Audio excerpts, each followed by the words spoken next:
오늘 여러분과 함께 고린도전서 7장을 우리가 공부하겠습니다. 고린도전서 7장 1절에 있는 말씀을 읽겠습니다. 너희의 쓴 말에 대하여는 남자가 여자를 가까이 아니함이 좋으나. 고린도 교회에서 바울에게 질문한 편지가 있었습니다. 그것은 사람이 결혼을 해야 됩니까? 결혼을 안 해야 됩니까? 그것을 물은 것입니다. 결혼하는 것이 좋습니까? 독신으로 사는 것이 좋습니까?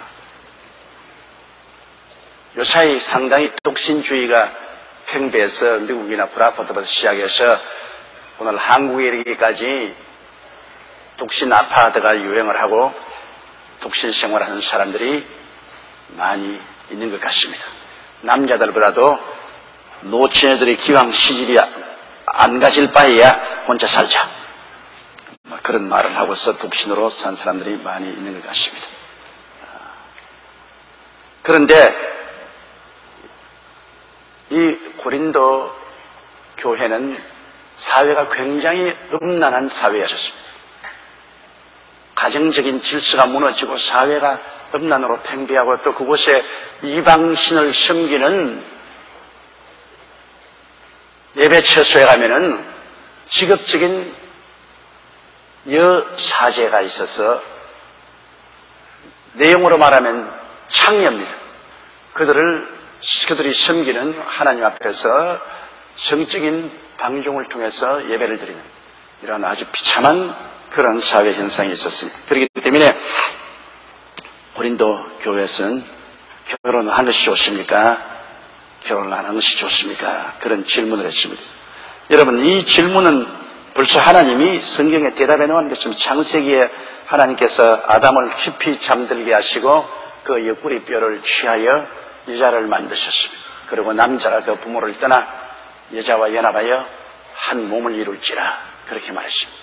그러고 난 다음에 생육하고 번성하여 땅을 충만케 하라, 그렇게 말했습니다. 결혼해서 자녀를 낳아 땅을 충만케 인류로서 번창하게 하는 것이 하나님의 뜻이었어요. 하나님의 근본적인 그 뜻이 부인될 수가 없습니다. 그러므로 이 세상에 사는 동안에 남녀가 결혼하고 자녀를 생산하고 그리고 후손을 기르는 것은 하나님의 근본적인 뜻인 것입니다. 요사이 제게 오는 많은 인터넷 질문 가운데 보면은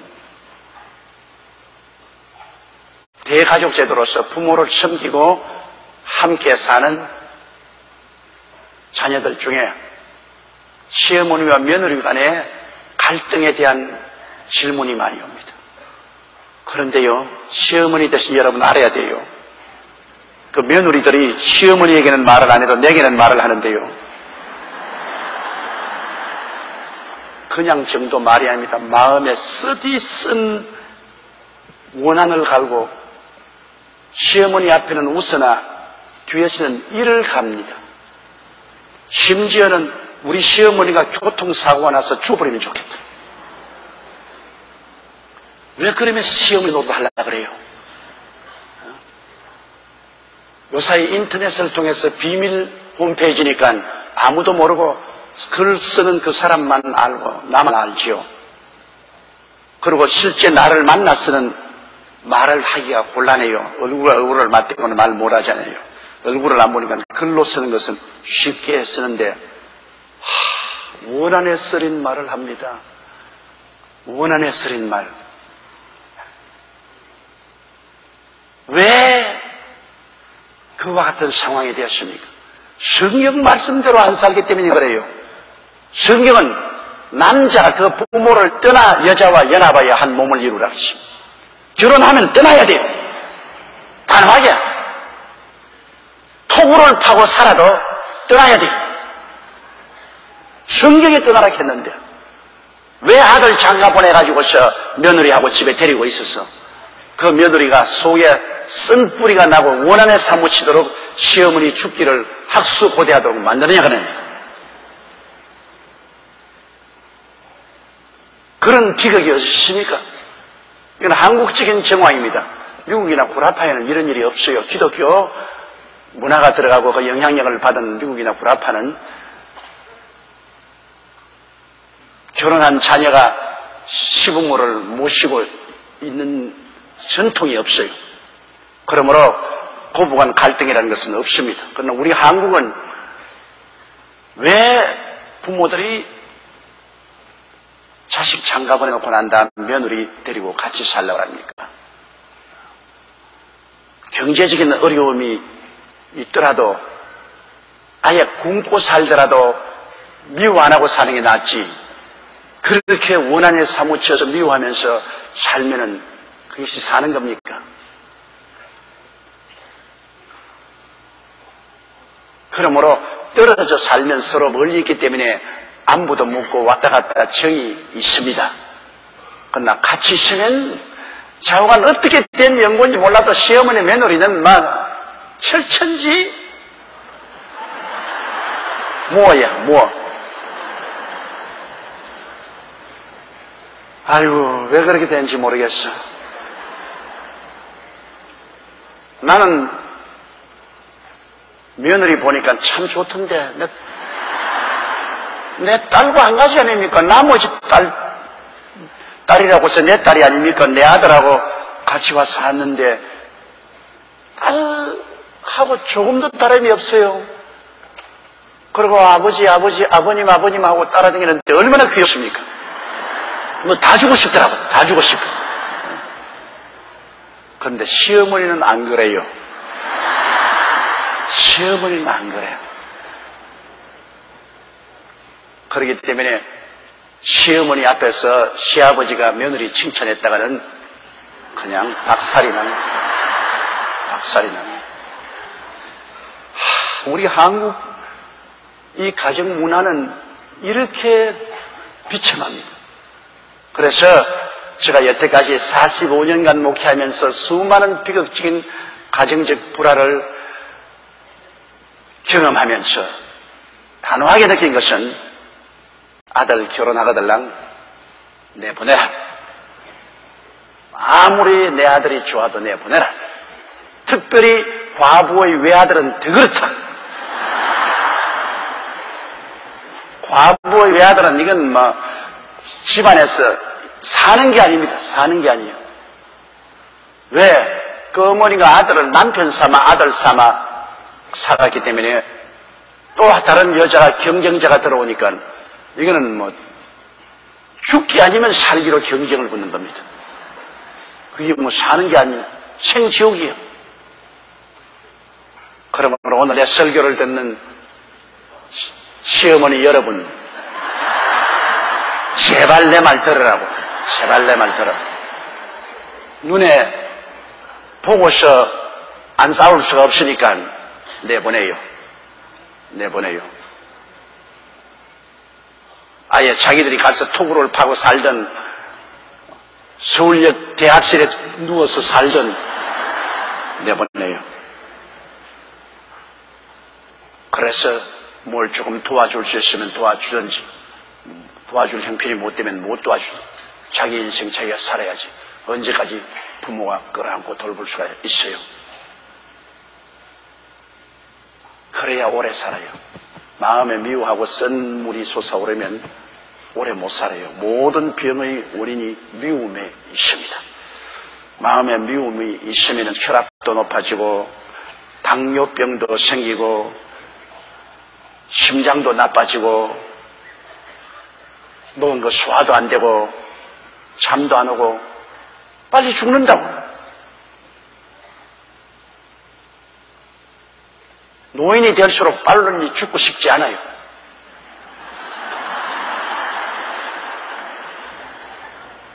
노인이 되면 늘 죽을 날을 알고 마음에 준비를 해야 되지만은, 그러나 이제 자식들 다 키워놓고 자유롭게 되었으니 조금이라도 더 오래 살고 싶어요.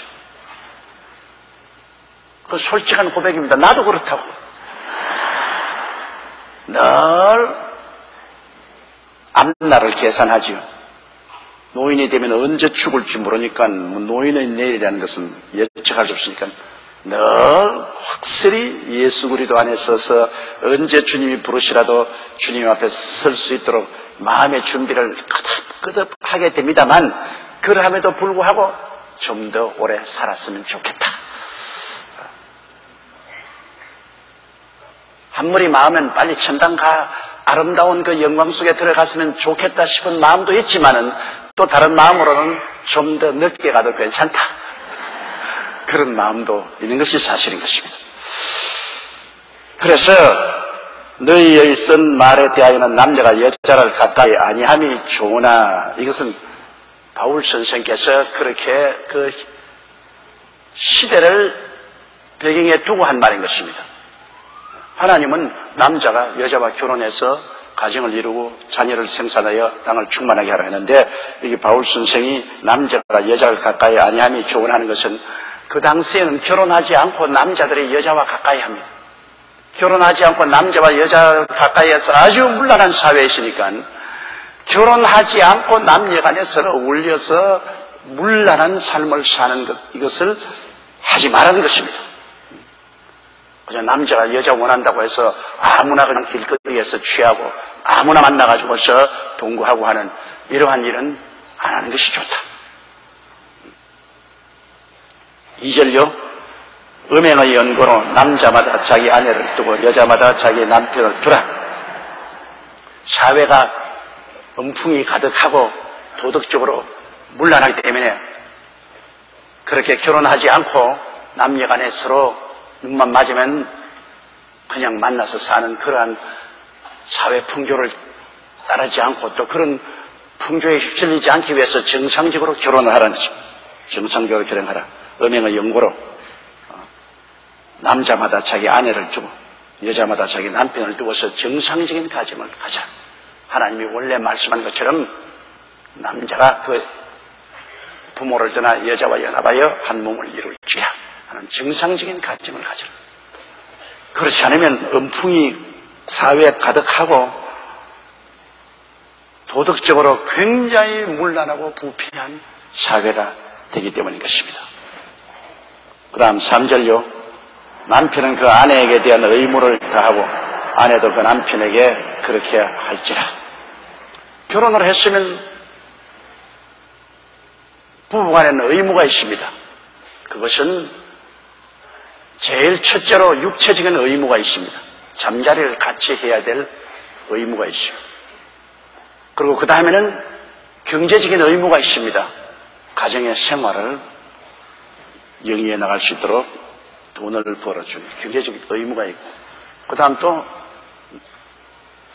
남편은 가족을 보호해야 될 의무가 있고, 아내는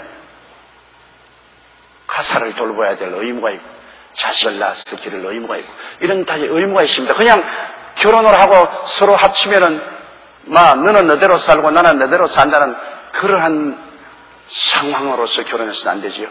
그래서 이쪽에 많은 자매님들의 탄식하는 편지 내용을 보면 남편이 의무를 다하지 않아요. 결혼해서 자식 낳아놓고 그다음 자기는 마음대로 집을 떠나버려. 생활비도 대주지 아니하고 자기 마음대로 떠나버려.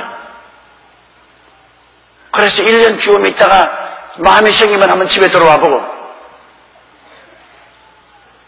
그러고 난 다음 떠나버리면 발자취로서 애만 하나 만들어 놓고 가고 책임을 안 져. 이렇게 되면 정말 곤란해요. 결혼을 할 때 인격적으로 깊이 살펴보아야 돼요. 정말 의무를 당할 수 있는 남자인지 여자인지 알아야 돼요. 남녀간에 결혼하면 결혼으로서의 그 파트너에게 자기의 책임을 다할 줄 알아야 돼요. 어떤 분은 시집을 가기 전에 지금 두 남자를 교제를 하고 있는데요. 두 남자가 다 그렇게 좋대요. 그런데 내가 카운셀링을 온 것을 보면은 한 사람도 버리고 싶지가 않다. 이 사람도 만나고 저 사람도 만나고 같이 교제를 하는데 두 사람이 다 좋고 두 사람이 다 사랑스럽고, 둘 중에 가장 사랑하는 사람을 택하라 하라면 택할 수가 없대요. 둘이 다 사랑하기 때문에. 그럼 나는 어떻게 해야 됩니까? 그래서 그에 대한 편지 대답은 간단하죠. 영원히 둘이를 데리고 장난 못한다. 언제고 들통이 나고 두 사람이 싸움을 붙이든지 두 사람 다 잃어버리든지 하게 된다. 그러므로 당신은 빨리 택하라. 그 택하는데 어떻게 택하느냐? 둘 중에 누가 예수를 제일 잘 믿느냐? 둘 중에 예수를 제일 잘 믿는 사람을 택하고, 그 다음 둘 중에 누가 더 책임감이 있느냐? 책임감이 있느냐? 처자를 책임질 만한 책임감이 있느냐? 그 다음 둘 중에 누가 더 건강하냐? 사람이 몸이 건강했냐? 그 다음 둘 중에 누가 더 장래성이 있느냐? 둘이가 똑같이 사랑해주고 있다니까 그런 것을 보고 빨리 결정을 해서 1대1로 교제를 하고 결혼을 해야지 두 사람 데리고 그래 놀았으면 큰일 납니다. 이러므로 결혼이라는 것은 의무를 다한다는 굉장히 큰 책임이 있습니다. 남편은 그 아내에 대한 의무를 다하고 아내도 그 남편에 그렇게 하라. 여기서 말하는 의무라는 것은 육체적인 의무를 강조해서 말하고 있는 것입니다. 같이 결혼했으면 육체적인 의무를 다해야 됩니다. 그런데 남자가 결혼하고 난 다음 부인하고 따로 살고 또 부인이 남편하고 같이 살지 않고 따로 있고 그건 의무 불이행입니다. 그럴 바야 왜 결혼을 하는 겁니까?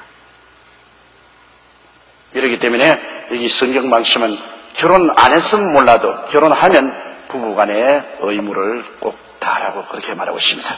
넷째로요, 아내가 자기 몸을 주장하지 못하고 오직 그 남편이 하며 남편도 이와 같이 자기 몸을 주장하지 못하고 오직 그 아내가 하느니라. 서로 결혼하면 육체적으로 자기 몸은 자기 것이 아니라는 것입니다. 언제나 남편이 아내가 필요할 때면 아내는 남편에게 순응해야 됩니다. 그리고 또 아내가 남편이 필요할 때는 남편이 순응해야 됩니다. 어떤 편지에는 보니까 그 남편이 밤낮으로 집에만 들어오면 피곤하다고 등을 돌리고 눕는다는 겁니다. 피곤하고. 그런데 하루 이틀은 그것을 알아주겠는데 몇 달을 두고 피곤하다면서 등을 돌려 눕는데 나보고 목사님 이 사람 진짜로 피곤한 겁니까? 내가 싫어서 그런 것입니까? 그래서 나는 그 편지에 대답을 했습니다. 뒷조사를 해보라. 젊은 놈이 뭘 밤낮 피곤해. 가끔 가다가 피곤할 수 있지만 밤낮 피곤하다고.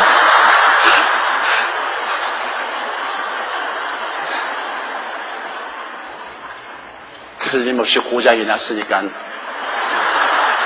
조사를 하라.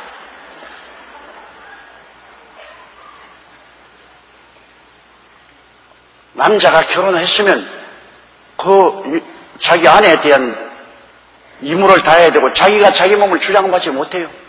아내가 그 남자의 몸을 주장한다. 그 남자가 필요할 때는 응해야 됩니다. 피곤하다가 눈을 비비더라도 그 부인의 요구에 응해야 됩니다. 또 부인도 마찬가지예요. 부인도 가사에 돌보 어린아이 키우고 피곤하고 지치죠. 그런데 남편의 요구에 응하지 않아가지고서 가정에 큰 분란이 생기는 일이 많습니다. 그 남편이 너가 나 싫으면 나는 세상에 나가면 얼마인지 여자들이 있다. 좋단 말이죠. 그래가 가정에 분란이 일어나고 하는 데가 굉장히 많습니다. 이것은 하나의 의무 상황이니까 좋든지 좋지 않든지 책임을 다해야 될 문제입니다. 이 가정의 부부 생활이라는 것은 의무 상황입니다. 이건 내가 해도 좋고 안 해도 좋고 하는 것이 아닙니다. 이 의무를 준수하기 싫으면 결혼하지 말아야 돼요. 결혼한 이상은 의무를 준수해야 돼요. 남편은 자기 마음대로 자기 몸을 주장하지 못하고 언제나 아내가 남편 필요할 때는 의무를 준수해야 돼요. 또 남편이 아내가 필요할 때는 언제나 의무를 준수해야 되는 것입니다. 그 아내들이 그걸 모르고 남편이 들어와서 빨리 자자, 빨리 오너라 그런데 아이고 먼저 자세요. 근데 부엌에 할 일도 많고 기저귀도 빨아놓아야 되고 뭐 집안 일도 좀 보고 들어가야 되니까 먼저 자라고. 그 남편이 노골적으로 말은 못하고 그건 나중에 하고 빨리 자자니까 먼저 자라니까요.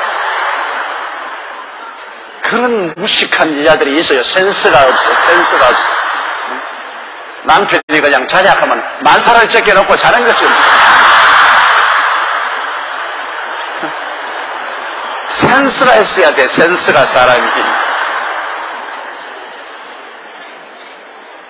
그래서 제가 45년간 목회를 하니까 가정의 모든 트러블, 외면적으로는 사람들에게 안 나타났지만 내면적인 트러블을 많이 보지 않아요. 거의 대다수의 가정적인 문제는 부부간 서로 불일치, 이무를 다하지 못하는 그 불일치가 트러블의 밑에 깔려 있어요. 그건 입으로 내놓고 말 안 하죠. 나중에 내용을 들어보면 결국은 그것이 문제의 근본 발단이 되죠. 그런 문제만 명확히 잘 해결하면 다른 문제들은 쉽게 해결이 되는 것입니다. 그 다음에요, 5절요. 서로 분방하지 말라. 다만 기도할 틈을 얻기 위하여 합의상 얼마 동안은 하되 다시 합하라. 이는 너희의 절제 못함을 인하여 사단으로 너희를 시험하지 못하게 함이라. 결혼했으면 분방하지 마라. 방을 따로따로 쓰지 마라. 그건 젊을 때는 말이고 늙으면 분방해도 상관이 없어요. 우리 한국에 보면 나이를 되게 환갑 지나고 나면은 부인은 안채 있고 남편은 사랑채에 있어가지고 에헴 하고서 사랑채에 설기침만 고함을 치고 있는데 서로 육체가 필요할 때까지는 분방을 하면 안 돼요. 이제 나중에는 육체가 필요 없을 때가 와요. 그때는 누가 필요하냐? 등 긁어줄 사람만 필요해요. 등이나 긁어줍니다. 그러나 한참 젊을 때 분방을 하면 시험이 됩니다. 그렇기 때문에 이 성경이 말한 것은 하나님이 말씀하는, 하나님이 사람을 그렇게 만들어 놓았으니까요. 어찌될 도리가 없죠. 이러므로 하나님께서 말씀하신 대로 부부 간에는 언제나 같은 방에 살아야 돼요. 함께 살아야 돼요. 그러나 특별히 분방할 때는 둘이가 서로 인원으로 해서 합의해야 하는 겁니다. 남편 마음대로 나 바쁘니까 당신 먼저 자. 난 다른 데 저 방에서 내 일 좀 하고 내 은척했다. 그거 안 됩니다. 서로 인원해서 허락을 받으고 허락 안 돼! 그러면 못하는 거예요. 그건 뭐 병이 들었을 때는 치료받기 위해서는 그건 별 도리 없이 분방해야 되죠. 그리고 어떠한 특별한 일이 있어가지고서 분방해야 될 때는 그건 어찌할 도리가 없습니다. 여기 성경에 말하는 기도하기 위해서 특별히 뭐 다니엘 기도나 마음에 작정한 기도를 하기 위해서 시간을 내서 분방을 해야 되겠다. 그런 뭐 특별한 하나님의 사업이나 또 인간 생활에 있어서도 특별히 이것은 별 도리 없이 분방을 해야 되겠다는 그런 일이 있으면 그거는 합의하여서 하라는 것입니다. 성경에. 그렇지 않으면 분방을 자꾸 하면 마귀가 틈을 타가지고서 죄를 지게 만듭니다. 이 서양 사람들은요, 어린애기 기를 때 절대로 어린애기 때문에 분방하지 않습니다. 어린애기는 다른 방에 가든 놔요. 밤새도록 울어도 다른 방에 가든 놔요. 병들어서 아프지 않은 이상은 어린아이 방에다가 갖다 놓고 부부간에는 언제나 같이 분방하지 않고 해요. 근데 우리 한국은 많은 남자들이 바람을 피우는 이유가 어린애기 키울 때 엄마가 어린애기 안고서 젖 먹이면서 자는데 그게 남편이 어떻게 곁에 가요? 그럼 뭐 밤낮으로 어린애기 끼고 도니까 어린애기 기르는 동안에는 별 도리 없이 분방을 하게 돼요. 분방을 하게 되면 마귀가 시험하지 않습니까? 그냥 옳다 이 기회다 하고서 잘못된 것으로 유혹이 돼 나가는 것입니다. 유혹이란 무섭습니다, 여러분. 사람이 교육을 잘 받고 인격적으로 훌륭하다고 해서 유혹을 안 당하는 건 아닙니다. 교육을 잘 받고 훌륭해도 환경이 유혹받게 되어 있으면 유혹에 떨어지는 것입니다. 사람은 유혹에 굉장히 약합니다. 그렇기 때문에 주기도문에도 매일 기도할 때 시험에 들지 말게 하시며 그 시험은 유혹을 말합니다. 유혹에 들지 말게 해달라고 계속 기도하는 것입니다. 우리 조상 아담과 하와도 유혹에서 떨어졌는데 우리 그 아담과 하와의 자손들이 유혹을 받을 수 있는 환경이 되면 유혹에 떨어져요. 그 환경에 들어가지 말아야 돼요. 환경에 들어가면 너나 할 것 없이 넘어집니다. 그런 환경을 만들지 않기 위해서 분노하지 마라. 여기 오늘 내 설교를 듣는 여러분은 대개 다 그런 어린애기 낳아서 기르는 시대가 지나간 사람들이 앉아있는데 내 말이 적합하지 않을지 모르겠지만은 여러분께서 젊은 딸이나 며느리나 아들이나 사위시면 교육을 시켜야 됩니다. 어린애기 기른다고 해서 어린애기 안고 돌다가 남편 잃어버리는 여자 되지 말아요. 어린애기 젖먹이고 난 다음엔 어린애기 침대에 넣어놓고 다음 젖먹일 때까지 울든지 불든지 내버려 놔야 돼요. 많이 울어야 성대가 좋아져요. 노래 연습하는 것이니까 어린아이는 우는 것이 노래 연습인 것입니다. 그러지 그걸 밤낮으로 품에 안고 돌면 가정에 상당한 금을 가져오게 되는 것입니다. 이런 것도 유의해야 돼요. 요 사이는 좀 생활이 유죽하네 그런데 나는 가만히 생각하면 옛날에 한국의 가정생활이 어떻게 유지가 되는지 알 수가 없어. 왜냐면 한 방에 그냥 자식들하고 7, 8씩 나가지고서 같이 자는데 그게 뭐 가정이 될 테겠냐. 그러니까 옛날에 많은 사람들이 돈 좀 있는 사람들은 많이 바람을 피우고 그랬잖아요. 사탄의 유혹에 떨어질 수 있는 기회를 제공하기 때문인 것입니다. 사단으로 너희를 시험하지 못하게 하라, 유혹하지 못하게 하라는 것입니다. 그러나 6절요. 그러나 내가 이 말을 하면 권도요 명령은 아니라. 바울 선생께서는 권면을 하는 것이지 명령을 하는 것은 아니다. 명령을 하는 것은 이렇게 해야 원만한 가정이 이루어지는 것이지 이렇게 안 하면 죄를 짓는 것이다. 명령은 바로 어기면 죄가 되는 것이거든요. 너 분방하면 죄를 지었다, 죄인이다, 회개해라 이런 것은 아니고 죄까지는 안 가지만은 이렇게 하는 것이 하나님께 영광되고 너희에게 유익이 된다는 권면이라는 것입니다. 죄가 되는 사항은 아니다.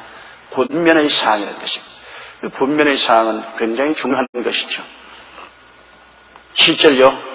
나는 모든 사람이 나와 같기를 원하노라. 그러나 각각 하나님께 받은 자기의 은사가 있으니 하나는 이러하고 하나는 저러하니라. 바울 선생은 혼자 살았는데요. 원래 역사적으로 보면은 바울 선생이 결혼했을 것이라는 추정이 많습니다. 바울 선생은 그 유대인 종교 국회인 산헤드린 회원이었는데 원래 산헤드린 회원은 결혼해야 자격이 있습니다. 결혼하지 않고 혼자 사는 사람은 산헤드린 회원이 되지를 못했어요. 그런데 바울은 산헤드린 회원이었기 때문에 틀림없이 결혼했었어요. 그런데 그럼 왜 혼자 사느냐? 유대인 중에 어느 누구든지 먼저 예수를 믿게 되고 그 부인이나 남편이 같이 예수를 믿지 아니하면 집에서 공식적으로 장례식을 치릅니다. 남편이 예수 믿고 유대교를 떠나면은 다시 돌아오라고 해도 안 돌아오면 죽었다고 인정을 하고 유대교 회당에 보고를 하고 그 유대교 회의에서는 그 사람 장례식을 치릅니다. 죽었단 말이에요. 그러니까 바울 선생이 회개하고 예수를 믿고 난 다음 그 부인이 그것을 용납하지 아니하므로 둘이가 헤어져서 바울이 하나로 싱글로 살게 되었다. 이렇게 말하는 신학자들의 주장이 상당히 무게가 있습니다. 또 그뿐 아니라 바울 선생같이 살면은 결혼하면 안 돼요.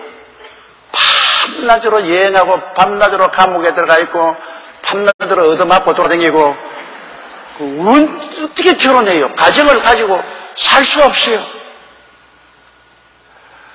저도 목회하면서 가끔 가다가 생각해 본 적이 많습니다. 한참 이 여의도 순복음교회 세우려고 애를 쓸 때는 결혼하고 혼자 살아야 진실한 목회를 하겠구나, 그런 생각을 할 때 있는 것은 집에 들어갈 여가가 없어요.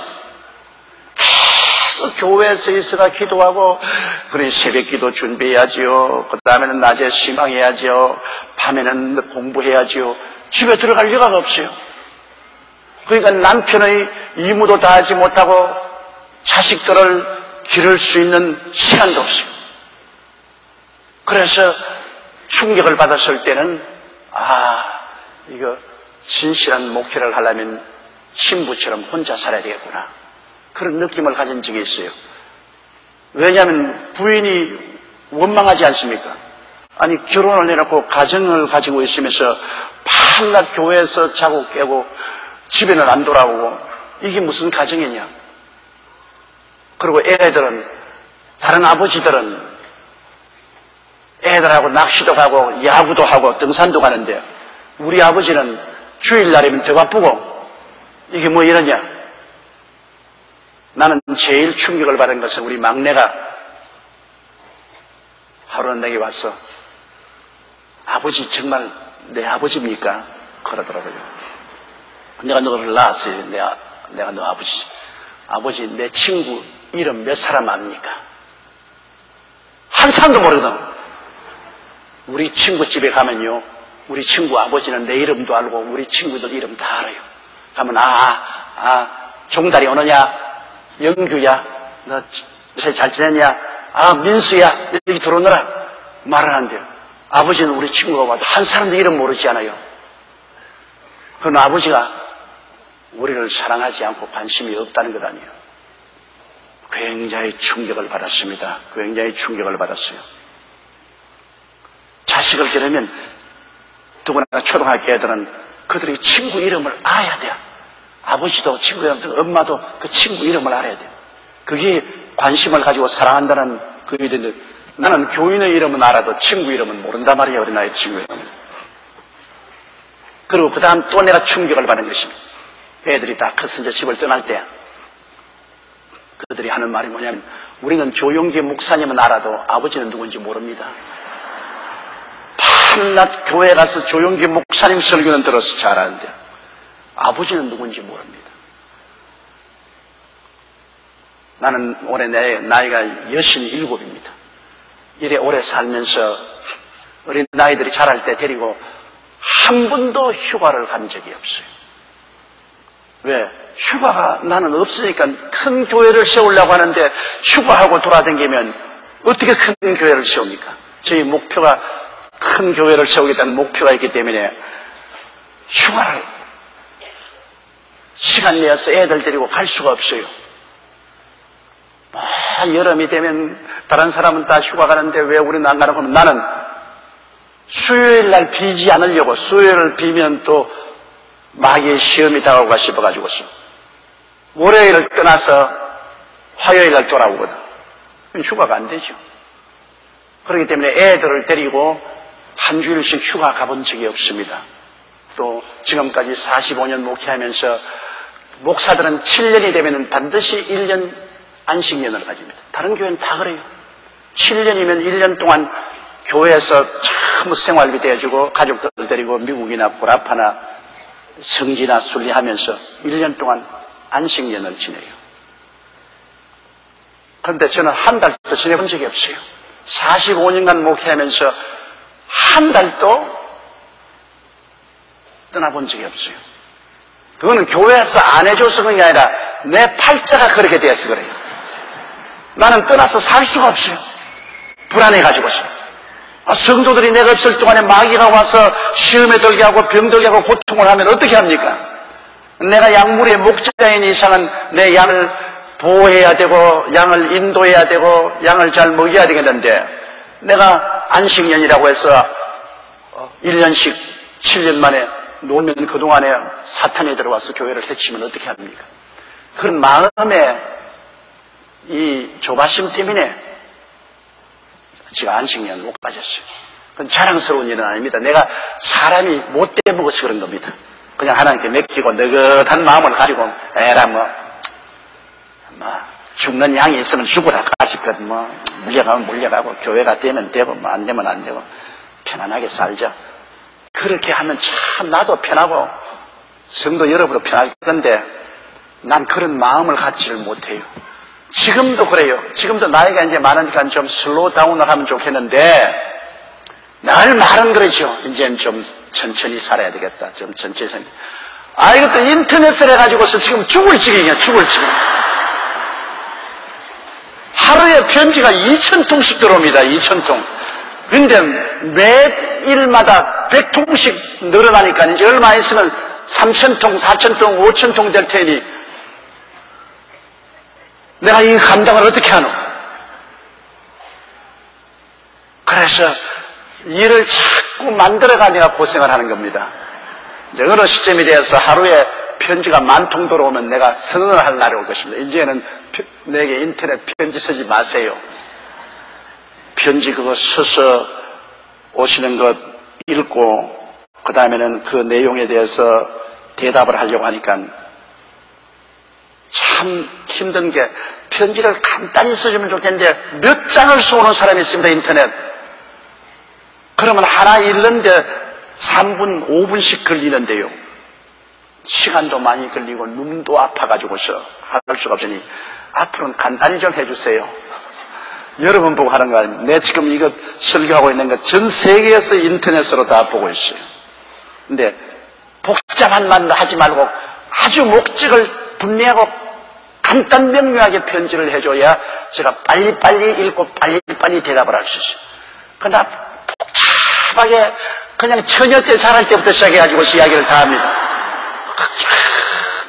그러니 내가 알 필요가 없는 그 옛날 역사 이야기를 다 읽어야 돼요. 처녀 때 어느 학교에 들어갔으며 어느 남자하고 결혼을 했는데 시아버지 성격은 이렇고 시어머니 성격은 이렇고 내가 나중에 끝에 와가지고서는 남편하고 사이가 안 좋아서 이혼하고 싶은데 어떻게 할까요? 근데 아예 처음부터 난 남편하고 사이가 안 좋으니까 고통스럽습니다. 이혼해도 괜찮을까요? 요렇게만 하면은 대답을 간단하게 해줄 수 있는데 필요 없는 시어머니, 시아버지 스토리까지 다 읽어야 돼, 내가. 이거 복잡하거든. 그래서 바울 선생께서는 자기는 효과적인 목회를 하기 위해서는 결혼을 해서 부인을 데리고 자식을 낳고 있으면서 밤낮 감옥에 들어가서 살고 밤낮 여행하고 밤낮 얻어맞고 그렇게 하면 이건 가정이 될 수가 없어요. 그러니까 바울은 혼자 사는 것이 아주 좋습니다. 그건 그렇게 살아야 돼요. 근데 우리 목회자들도 그럴 수는 없지만은 그런 유혹이 있더라고요.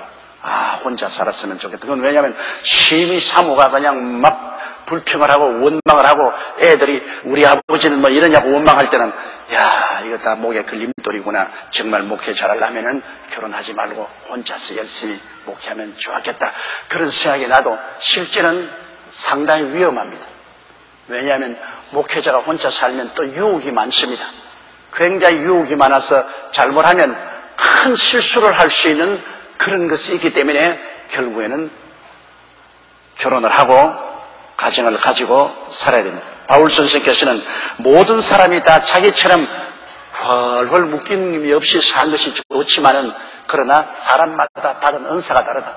나는 별 도리 없이 사도로서 혼자 살 수밖에 없게 되어 있지만은 또 그렇지 못한 사람, 목회를 하는 사람은 또 가정을 가지고 자녀를 기르면서 목회해야 되는 것이니까 꼭 나처럼만 살으라고 명령을 할 수는 없다는 것입니다. 하나님이 주신 은사대로 살으라고. 예수님도 그렇게 말했습니다. 뱃속에서 태어날 때부터 고자된 사람도 있고 그리고 하늘나라를 위해서 스스로 고자된 사람도 있다. 그러나 받을 만한 사람 받으라. 강제로는 안 되는 것입니다. 자기 마음에 정말 하나님의 은사가 있어서 헌신할 수 있는 그런 마음이 있는 사람은 그것을 받을 수가 있는 것입니다. 자, 8절요. 내가 혼이 나지 아니한 자들과 및 과부들에게 이르노니 나와 같이 그냥 지내는 것이 좋으니라. 나는 이 성경을 가만히 읽을 때 바울 선생이 하나님의 영감으로 물론 기록했지만 하나님의 영감도 개인의 체험을 통해서 나타난 것이기 때문에 바울이 아마 결혼하고 살 때 부인에게 혼이 난 것 같아. 아주 굉장히 무서운 아내하고 결혼을 해서 혼이 난 것 같다. 그래서 혼이 나지 아니한 자들이나 과부들에게 이르노니 나와 같이 그냥 지내는 것이 좋다고 그랬습니다. 혼자 지내는 게 좋다. 그 글자 사이에 말을 안 한 내용을 우리가 읽을 수 있죠. 나도 옛날에 결혼했다. 혼이 난 적이 있다. 그러니까 괴롭다. 혼자 사는 게 좋지 않냐. 요사이 여러분 싱글족들, 혼자 사는 사람들, 그 말 들어보면 혼자 사는 게 그렇게 편하답니다. 아침에 몇 시에 일어나도 누가 간섭하는 사람도 없고, 밤늦게까지 텔레비전 틀어놓아도 끄라고 하는 사람들도 없고, 그러고 뭐 자기 먹고 싶은 대로 먹고, 자기 자고 싶은 대로 자고, 자기 행할 대로 행하니까 얼마나 좋으냐. 우리 어머님께서 연세가 89이신데 우리 어머니가 상당히 현대적인 사상을 가지고 있어요. 어머니가 뭐라고 말씀하면, 내가 요사이에 태어났으면 나는 결혼 안 한다. 어휴, 어머님과 요사이 현대 태어났으면 내가 안 태어날 뻔하겠어요. 어머니 말씀에 교육을 잘 받아가지고서 내 개인 직장 가지고 내가 아파트 하나 가지고 있으면 얼마나 혼자서 깨끗하고 잘 살 수 있느냐. 친구들도 만나고 음식도 먹고 싶은 거 사먹고 옷도 입을 수 있고 자유롭고 얼마나 좋으냐. 내가 요사이에 태어났으면 결혼한다. 그래서 내 속으로 어머님이 옛날에 결혼해서 9 자식을 낳고 그런데 고생을 많이 해가지고 혼이 나셨구나. 혼이 나셔서 그 경험에 의해서 보니까 혼자 사는 것이 좋다. 그러나 또 결혼한 것도 좋은 것이 어머니가 결혼하고 고생했기 때문에 나 같은 아들도 낳았지 않아요. 혼자 사는 것보다는 이렇게 나 같은 아들도 낳아가지고서 하늘나라에 내주시고 또 온천하에 복음을 전하게 하시니 뒤에서 어머니가 보시더라도 마음이 뿌듯하지 않겠어요? 보람도 있는 것입니다. 반드시 혼자 사는 것이 좋지는 아니한 것입니다. 그러나 바울 선생은 혼인하지 아니한 자나 과부들에게 이르노니 나와 같이 그냥 지내는 것이 좋다는 것은, 혼인을 하면은 의무와 책임이 따라오고 그 의무와 책임에 따라서 고통이 다가옵니다. 마음 고통이 심하고 육체적인 고통이 있기 때문에 바울 선생께서는 마음 고통, 육체 고통 하지 말고 마음을 다하고 뜻을 다하고 정성을 다하고 목숨을 다해야 주만 착 숨기고 나갈 수 있는 그러한 자유함이 얼마나 더 좋지 않느냐. 그렇기 때문에 받을 만한 사람은 이러한 삶을 받는 것이 좋다. 그렇게 권면하는 것이지 명령은 아닌 것입니다. 9절요. 만일 절제할 수 없거든 혼인하라. 정욕이 불같이 타는 것보다 혼인하는 것이 나으니라. 대개 남자들은 절제하지 못합니다. 여자들은 수동적이기 때문에 남이 와서 자꾸 유혹을 하지 않은 이상은 절제할 수 있지만 남자는 능동적이기 때문에 유혹을 하든 안 하든 젊을 때는 절제하지 못합니다. 그래서 많은 젊은 청년들이 여러분의 아들들입니다. 부모에게는 말 못하고 나에게는 신앙 상담을 많이 옵니다. 결혼은 하지 않고 성적인 욕망은 아주 너무나 강하고 그 정신적인 고통이 대단하다. 그 마음의 죄책감이 너무나 심하다. 이러므로 어떻게 해야 되겠느냐. 그 교회도 나오려니까 마음의 죄책감이 돼서 못 나오겠다. 그건 제가 늘 편지하는 것은 아주 정상적인 것이다. 젊을 청소년기에 성적인 욕망이 강렬하지 아니하면 아무 일도 하지 못한다. 왜냐?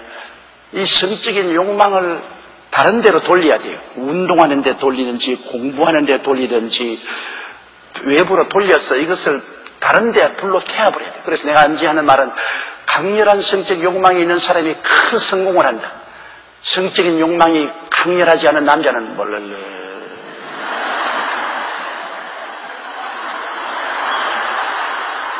아무것도 못해요. 그러나 남자는 성적인 욕망이 강렬한 사람은 아주 공격적이 됩니다. 굉장히 공격적이 돼요. 그러면 공부도 아주 무지무지한 열심으로 하게 되고 운동도 하게 되고 사업도 열심히 하게 되고 그 방향을 다른 곳으로 지혜롭게 돌려서 그 에너지를 자기의 목표를 성취하는 데 사용해야지. 그러지 않고 성적 욕망이 생긴다고 거기에 빠져들어가면 그는 인생을 망칩니다. 그러면 음란하고 방탕하고 완전히 인생을 침륜에 빠지게 하는 것입니다. 그러니까 이 세상에 남자가 된다는 것은 굉장히 힘이 듭니다, 여러분. 그 어머니들이 그걸 알아야 돼요. 아내들도 그걸 알아야 돼요. 남자라는 것은 강력한 내적인 성적인 충동이 있습니다. 그렇기 때문에 오늘날 남자들이 세계를 정복하고 큰 사업을 일으키고 큰 일을 하는 것은 그만한 내적인 충동의 에너지가 있기 때문인 것입니다. 그 충동의 에너지가 성적인 충동이 근원인 것입니다. 그렇기 때문에 이것을 잘 처리한다는 것이 굉장히 힘듭니다. 더구나 결혼하기 전에 청소년들은 굉장히 이 충동을 견디기가 힘드는데 그런데 유혹이 다가오고 환경이 나쁘고 다른 친구 만나면 완전히 아주 나쁜 길로 들어가죠. 그렇기 때문에 굉장히 기도를 많이 해주고 그리고 그 에너지를 건설적으로 목표를 올바르게 달성하는 것으로 이끌어야 됩니다. 나는 우리 교회 이 청년의 남녀들이 와서 참 하나님께 춤추면서 예배를 드리고 주일날마다 와서 열심히 주님을 섬기고 봉사하면 얼마나 아름다운지 몰라요. 그들은 그러한 하나님을 섬김으로써 그 속에 있는 에너지를 다 태우고 발산할 수 있으니까요. 그리고 결혼한 남자도 한 가지입니다. 결혼한 남자도 30대, 40대 한참 활동력이 있을 때는 그의 정들에서 성적인 욕망도 굉장히 강합니다. 그렇기 때문에 그러한 활동적인 남자를 부인이 꽉 성적으로 잡아놓고 있어야 됩니다. 그거를 분방을 한다든지 거역을 한다든지 그리고 또 남편이 부인에 대한 애착심을 잃어버리게 한다든지 하면은 틀림없이 사고 납니다. 열에 열 사고 납니다. 밖에 나가서 혼자 나는 점잖하게 산다 한 사람도 없어요. 그렇기 때문에 결혼한 젊은 여성은 그 남자의 자기 남편의 관심을 자기에게 늘 끌고 잡고 있어야 돼요. 육체적인 관심을 잡고 있어야 돼요. 그래서 결혼했으니까 이제는 법적으로 남편이고 아내듯이 내가 화장도 할 필요 없다. 머리칼도 촥 내려놓고 그래가지고 옷도 아침에 느끼는 여보 만성이 떨어져. 저녁에도 퇴근하면 낮잠 자고 일어나가 머리는 이렇게 해가지고서 힘은 이렇게 걸리다 이제 와요. 도로 나가고 싶다. 여자는 꽃입니다. 꽃은 아름다워야 돼. 별 돌이 없어 아름다워야 돼. 아무리 호박꽃도 아름다워야 돼. 할미꽃도 아름다워야 돼. 그러므로 자기의 모든 몸가짐을 언제나 처녀 때부터 시작해서 아주머니가 되고 이제는 졸업할 때까지 언제나 몸가짐을 깨끗이 해야 돼. 나는 한 가지 굉장히 내가 우리 어머님 자랑을 해서 미안한 일이지만은 어릴 때부터 내 어머니에게 불가사의한 것을 발견했어요. 언제든지 우리 아버지보다 훨씬 먼저 깨어나가지고서 세수하시고 그때는 별로 화장품도 없는데 그라분 바르시고 아주까리 기름으로 머리에 그러니까 아침마다 어머니가 물찬 제비같이 있어요. 이거다. 난 맞아들으니까 넌 어머니 곁에 있잖아요. 근데 오후가 돼서 아버지가 올 때쯤 되면은 또 어머니가 세수하고 또 화장대에 앉아서 화장을 하셔요. 얼굴에서 화장하고 또 아주까리 기름 바르고 그 무찬 집에. 그래서 내가 그 어릴 때 나는 여자아이가 아니고 남자아이니까 내가 생각하기를 어머니는 왜 하루에 2번씩 화장을 하냐. 아침에 일어나서 화장을 하고 이렇게 아주 옷을 옷 매듭새를 올바르게 하고 저녁엔 아버지 오시기 전에 또 화장을 하고 또 옷도 착 매듭새 이렇게 입고 하냐. 그런데 이제 내가 돌이켜보니까 한평생을 살면서 우리 아버님이 우리 알기에는 바람을 피운 적이 없어요. 우리 아버님이 바람을 피울 수 있는 기회가 많았습니다. 그때는 전쟁이 일어나가지고서 6.25 사변 때 온 가족이 다 부산으로 피난오고 나와 할머니와 할아버지만 고향에 살았고 아버님도 그 농사를 지으니까 과수원에 종종 있어서 우리 할머니가 아버님을 꿰는 것을 내가 보았거든요. 야, 너희 집사람은 애들 데리고 부산에 가 있고 너는 여기 있으니까 우리가 며느리도 없고 일할 손도 없으니까 너무 외롭고 내가 밥을 먹을 수 없으니까 너가 다른 여자 하나를 구해라. 그러고 난 다음에 아버지를 굉장히 좋아하는 여자가 있었어요. 그 읍내에 내려가면 울산댁이라는 사람이 있었어요.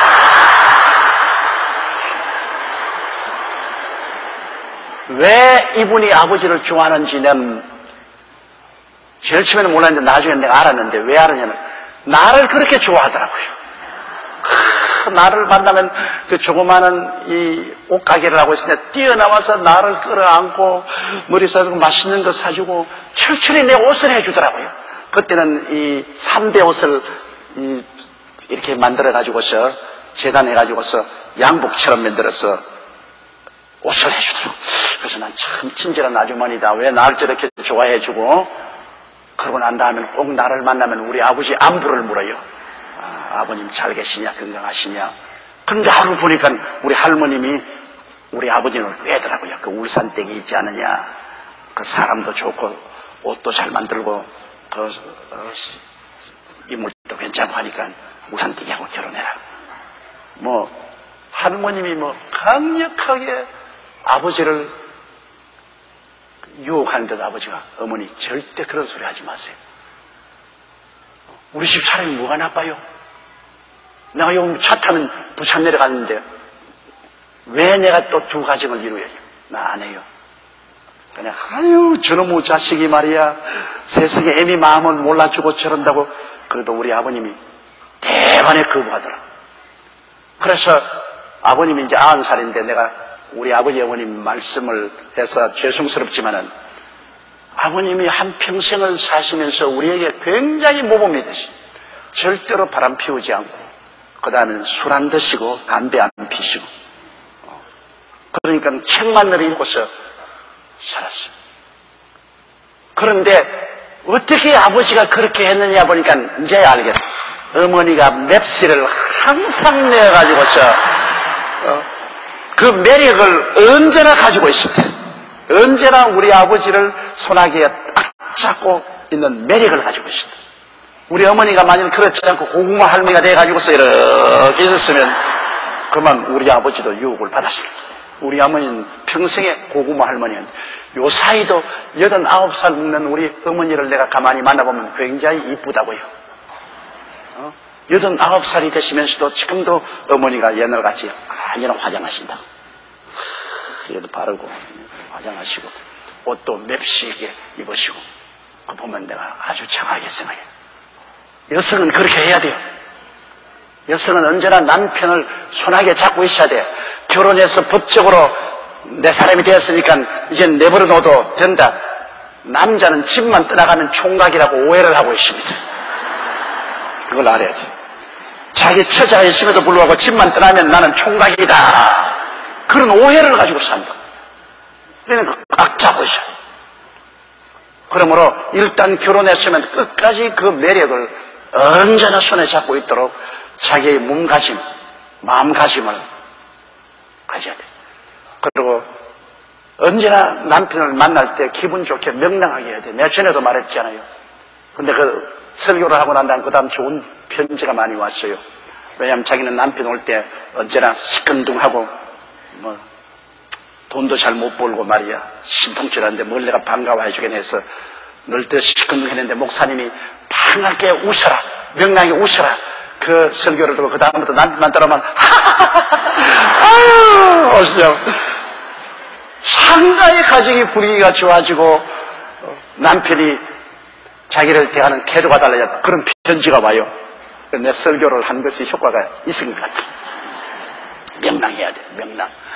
남편을 보면 언제나 손주 죽은 시어머니처럼 이렇게 하고 있지 말고 명랑이야. 명랑. 아주 깜짝 놀랄 정도로 명랑해야 돼. 명랑한데 왜 안 좋아할 사람 누가 있어요? 웃는 얼굴, 고운 얼굴, 우는 얼굴, 미운 얼굴인데요. 웃는 얼굴을 하고 아주 명랑하게 대해주면 얼마나 기분이 좋아요. 살짝 웃는 연습하면 하세요. 거울 보고 여러분께서 거울을 보시고 매일같이 웃는 연습을 하시라고요. 웃는 연습을. 그것은 얼마나 여러분 자신에게도 유익이 되고 남편에게도 유익이 되는 겁니다. 웃으면 몸에 굉장한 건강을 가져오는 것입니다. 황수관 씨의 신바람 나는 건강법에도 늘 웃으라지 않습니까? 웃으면 몸에서 약공장이 발동을 해서 병이 나고 건강해집니다. 그러므로 여러분 항상 웃는 자가 되십시오. 이게 성경 말씀에 있는 것이 만일 절제할 수 없거든 혼인하라. 정욕에 불같이 타는 것보다 혼인하는 것이 아니라. 바울 선생은 거의 처녀나 과부들이 혼자 사는 것이 좋다 그렇게 말하고 있는데, 이 처녀들은 혼자 살 수 있어요. 처녀들은 왜냐하면 남자를 경험한 적이 없기 때문에 혼자 살 수 있지만, 과부들은 남편하고 살은 것이 경험이 있기 때문에 혼자 사는 것은 힘이 듭니다. 반드시 꼭 육체적인 욕구 때문에 그런 것도 아니고 마음이 외로워지니까. 같이 살 때는 미우나 좋으나 같이 있으니까 마음의 의지가 되고 마음의 위로도 되고 심심하지도 않고 서로 좋았는데, 혼자가 되면 굉장히 외로움을 느낍니다. 그런 공백을 느끼기 때문에 마음의 외로움도 굉장히 심합니다. 그리고 또 부부 생활을 했기 때문에 부부 생활에 대한 기억과 추억이 있어서 유혹이 되는 것입니다. 이러므로 이렇게 해서 정신적인 혼란과 고통을 당하는 것보다는 혼인하는 것이 좋다. 그러므로 결혼하지 않은 사람은 경험이 없어서 그렇지 않지만, 결혼한 사람은 또다시 옛날 추억 때문에 굉장히 마음의 유혹을 당하거든. 그건 재혼하라. 근데 재혼하기가 쉽지가 않아요. 왜냐하면 제일 처음 여러분 수영을 배울 때, 어릴 때는 그냥 물에 뛰어들어가는, 확 뛰어들어가 수영을 배워요. 나이 먹은 사람은 수영을 배우라고 하면 자꾸 물 밑을 들여다봐요. 깊은 것을 보고 겁이 나가지고서 안 뛰어들어가요. 처녀 총각 때는 결혼 생활이 뭔지도 모르고 그냥 뛰어들어가서 결혼하지만은, 한번 결혼해서 살아본 사람은 겁이 나니까 이제는 신중하게 생각해야 돼요. 10가지를 다 따지게 돼요. 그런데 재혼이라는 것이 결코 쉽지가 않습니다. 이러므로 예수 그리스도를 잘 믿고 하나님 앞에서 주님 중심으로 열심히 잘 살 수 있으면 그것이 더 좋다고 바울 선생이 말씀하고 있는 것입니다. 10절요.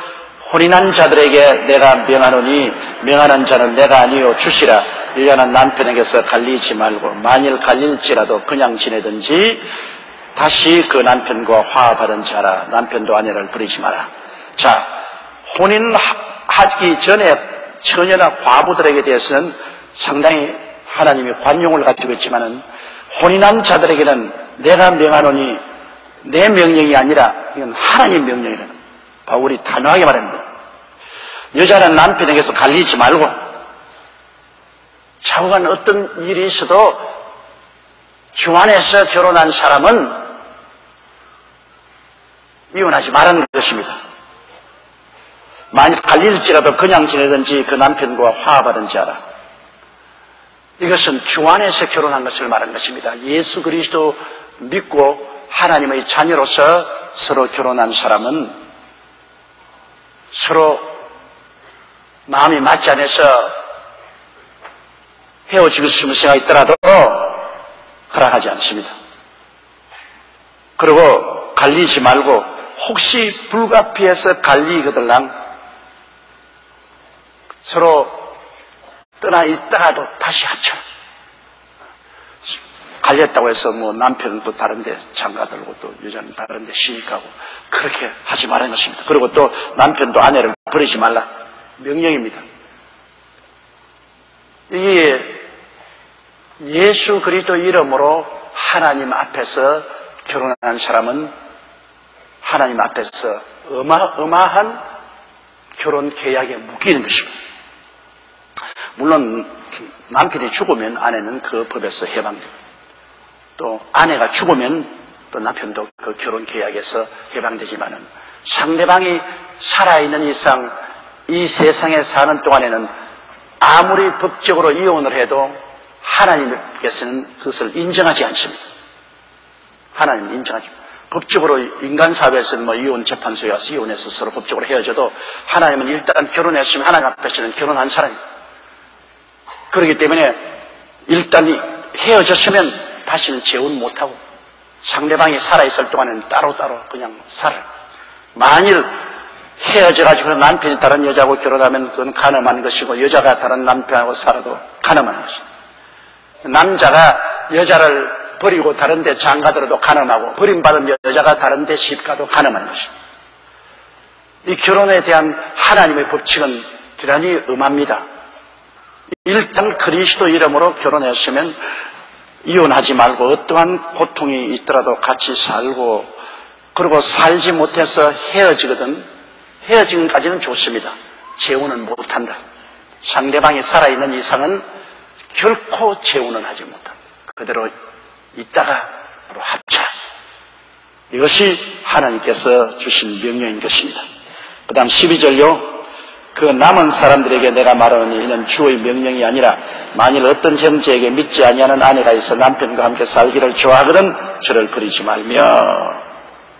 자, 그 남은 사람들에게 말한다는 것은 그리스도 안에서 결혼 안 한 사람들.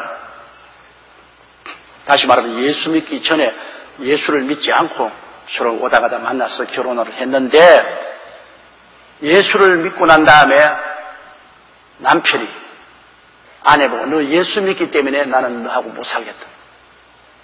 넌 처음 결혼하기 때는 예수 안 믿고 우리가 서로 결혼했잖아요. 근데 네가 이제 예수를 믿었으니 나는 너가 예수를 포기하기 전에는 나는 너하고 살 수 없다. 그런 경우는 이혼해도 괜찮다는 겁니다.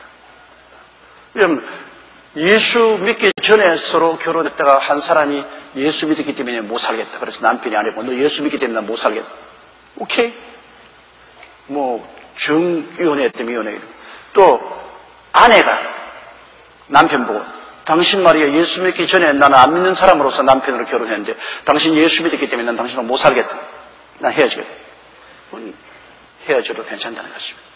유일하게 여러분 이혼할 수 있는 허락은 믿기 전에 서로 결혼을 했는데 믿고 난 다음 예수 믿는 조건으로 예수 믿기 때문에 아내 보고 너하고 못 살겠다 남편 보고 너하고 못 살겠다 할 때 그때는 할 수만 있으면 오래 참으면서 상대방을 위해서 기도하고 설득해서 예수를 믿게 하는 것이 제일 좋으나 그것이 안 되면 갈라져도 하나님 앞에서 죄가 되지 않는다는 것입니다. 그러므로 그 남은 사람들의 내가 말하는 이는 주의 명령이 아니라 만일 어떤 형제에게 믿지 아니하는 아내가 있어 남편과 함께 살기를 좋아하거든 버리지 마라. 믿지 않은 아내가 우리 남편 믿어도 좋으니까 나는 안 믿어도 믿는 남편하고 같이 살겠다면 버리지 마라. 또 13절요. 어떤 여자에게 믿지 아니하는 남편이 있어 아내와 함께 살기를 좋아하거든 그 남편을 버리지 말라. 남편은 예수 안 믿고 아내가 예수 믿었는데 그 남편이 너 예수 믿어도 좋다. 뭐 나하고 같이 살자. 나는 안 믿을란다. 그러나 나하고 살자. 좋아하거들랑 헤어지지 마라. 14절요. 믿지 아니하는 남편이 아내로 인하여 거룩하게 되고 믿지 아니하는 아내가 남편으로 인하여 거룩하게 되나니 그렇지 아니하면 너희 자녀도 깨끗이 못하니라. 그러나 이제 거룩하니라. 아내가 예수를 믿으면 남편이 구원은 못 받아도 아내 때문에 그 영향을 받아서 거룩하게 됩니다. 그러므로 그 두 사이에서 낳은 자녀도 거룩하게 되죠. 또 남편이 예수를 믿는데 아내가 안 믿더라도 남편의 믿음의 생활로 말미암아 그 아내가 거룩하게 되는 것입니다. 그 옛날에 구약시대에 보면은 여러분 이 제사장이 하나님께 앞에서 무슨 그릇을 만지면 그릇이 거룩하게 되고 옷을 만지면 옷이 거룩하게 되고 그렇게 되는 것처럼 남편이 하나님을 믿으면 그 남편 믿는 믿음으로 말미암아 안 믿는 아내까지 거룩하게 됩니다. 거룩하게 됩니다. 그래서 그들 사이에는 자녀도 거룩하게 돼요. 또 아내가 예수 믿으면 남편이 거룩하게 되어서 그 영향력이 굉장히 큽니다. 같이 사는 것은요. 왜냐하면 부부는 한 몸이 아닙니까? 한 몸이기 때문에 하나님 믿는 사람하고 안 믿는 사람하고 서로 같이 부부가 돼서 지나면 한 몸이 되니까 거룩함이 전달되는 것입니다. 이러므로 믿지 아니하는 남편이 아내로 인하여 거룩하게 되고 믿지 아니하는 아내가 남편으로 인하여 거룩하게 되나니 그렇지 않으면 너희 자녀도 깨끗이 못하니라. 그러나 이제 거룩하다고 말했습니다. 그러므로 한 사람만 믿어도 온 가족이 거룩하게 되는 것입니다. 그러면 15절요. 혹 믿지 아니하는 자가 갈리거든 갈리게 하라. 형제나 자매나 이런 일에 구속받을 것이 없느니라. 그러나 하나님은 화평 중에서 너희를 부르셨느니라. 아까 내가 말한 것처럼 믿지 않는 자끼리 상대가 예수 믿었으니까 안 살겠다면 좋다. 그렇게까지 나오고들랑 거기에 걸릴 것 없다. 헤어져라. 남편이 예수 믿기 때문에 아내가 안 살겠다 그러면 헤어져라. 또 아내가 예수 믿기 때문에 남편이 나는 예수 믿는 사람은 못 살겠다고 고집을 헤어져라. 이것은 하나님 앞에 법이 안 되는데 그러나 화평 중에 하나님이 부르셨으므로 그렇게 서로 헤어지면서 서로 마음의 원한을 갖고 상대를 비난하고 상처를 주고 헤어지는 것보다는 화평 중에 하나님 부르시면 참고 견뎌서 기도해서 상대를 회개시키고 구원시키는 것이 제일 좋다. 그 말인 것입니다. 자, 16절요. 아내 된 자여 내가 남편을 구원할는지 어찌 알 수 있으며 남편 된 자여 내가 내 아내를 구원할지 어찌 알 수 있으리요. 그 말 그죠. 참고 견뎌서 남편 위해서 기도하고 아내 위해서 기도해서 상대방을 구원할 수 있을는지 어떻게 알겠는가. 그러므로 좀 더 참아보고 좀 더 참아보아라. 그러나 정 갈리겠다면 갈랐어도 하나님 앞에 죄는 안 된다는 것입니다. 그러니 가장 엄격한 것은 중안에서 결혼한 것이 가장 엄격합니다. 여러분. 이미 예수 그리스도를 구주로 모시고 하나님 한 아버지 앞에서 중생한 사람으로서 결혼한 사람은 절대 이혼이 허락되지 않습니다. 서로 분리되어 있든지 도로 합치든지 그렇게 해야지 상대가 살아있는 이상은 절대로 재혼도 되지 않습니다. 그 재혼하면은 이것은 간음이 됩니다. 간음한 자는 하늘나라를 상속으로 받지 못한다고 하지 않습니다. 결혼의 윤리와 도덕은 대단히 하나님 앞에서 이게 엄격한 것입니다. 이렇기 때문에 결혼한 사람들은 근본적으로 우리 예수 믿는 사람들은 이혼은 허락되지 않습니다. 그냥 분리해 있든지 도로 합친지. 그러나 예수 믿기 전에 결혼해서 남편이 예수 믿기 때문에 너하고 못 살겠다 하면 헤어져도 괜찮다. 아내가 예수 믿기 때문에 당신하고 못 살겠다 하면 헤어져도 좋다. 그거는 죄가 안 된다는 것입니다. 유일하게 헤어질 수 있는 조건이 바로 그것입니다. 믿지 않은 사람끼리 결혼해서 그 상대방이 예수 믿었다고 해서 못 살겠다고 하면 이거는 헤어져도 괜찮다. 그러나 그것조차도 참고 기도해서 상대방을 구원할 수 있는 기회가 올 수 있을 것이니까 신중하라는 것을 여기에 가르쳐주고 있는 것입니다. 17절요. 오직 주께서 각 사람에게 나눠주신 대로 하나님이 각 사람을 부르신 그대로 행하라. 내가 모든 교회에서 이와 같이 명하노라. 주께서 각 사람에게 나눠주신 대로 하나님이 각 사람을 부르신 그대로 행하라. 예수 믿음으로서 부르셨으면 믿음 가운데서 어쩐지 문제를 해결하고 예수 믿지 않은 데서 부르셨으면 예수 믿지 않은 데서 문제가 생기면 될 수 있으면 서로 참되 안 되면 갈라서라. 다 하나님께서 각 사람에게 삶을 나누어 주신 대로 또 부르신 그대로 행하라는 것입니다. 예수 믿는 부부끼리 불러섰으면 예수 믿는 부부로서의 처음에 결정한 대로 그대로 해야 되고, 안 믿는 사람끼리 살다가 그 중에 한 사람이 부름을 받았었으면 또 그에 따라서 인생을 처리하라. 그 말씀이 됐습니다. 오직 주께서 각 사람에게 넣어주신 대로 하나님이 각 사람을 부르신 그대로 행하라. 내가 모든 교회에서 이와 같이 명하노라. 이제 여러분, 총결론을 내리는 것은 예수 그리스도를 믿고 결혼을 해서 가정을 가지고 사는 것은 하나님의 근원적인 뜻인데, 아담과 하와가 타락한 이후로부터 악이 들어와서, 그래서 이 악이 남편에게도 아내에게도 사회에도 국가도 세계도 악이 편만합니다. 그래서 우리가 구원을 받고 나도 원수 마귀가 이 악한 행실을 끊임없이 가지고 오기 때문에 여러분, 모든 삶에는 완전한 평안이란 없습니다. 끝없는 영적 전쟁입니다. 한 가정을 행복하게 하는 것도 행복하게 하면 할수록 하나님 나라에 보탬이 되니까 마귀가 들어와서 어찌한지 부부간에 서로 갈라 올라갑니다. 어찌한지 예수 믿는 가정을 파괴시키려고 합니다. 예수 믿는 자녀들을 유혹하려고 합니다. 이러므로 우리의 삶 속에는 끊임없는 영적인 전쟁이기 때문에 언제나 큰 고통이 다가올 수 있는 가능성이 있습니다.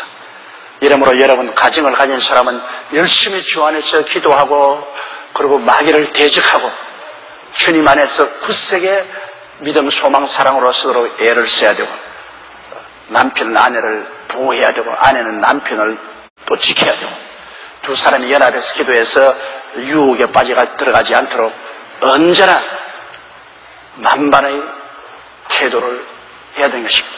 마귀가 없으면 괜찮지만 마귀가 살아서 있는 이상은 우는 사자같이 두루다니며 삼킬 자를 찾고 있습니다. 영적 전쟁입니다. 더구나 가정은 하나의 영적 전쟁터인 것입니다. 그냥 가정이라고 해서 내가 무사태평하게 있으면 모든 것이 될 줄 알지만 그렇지 않습니다.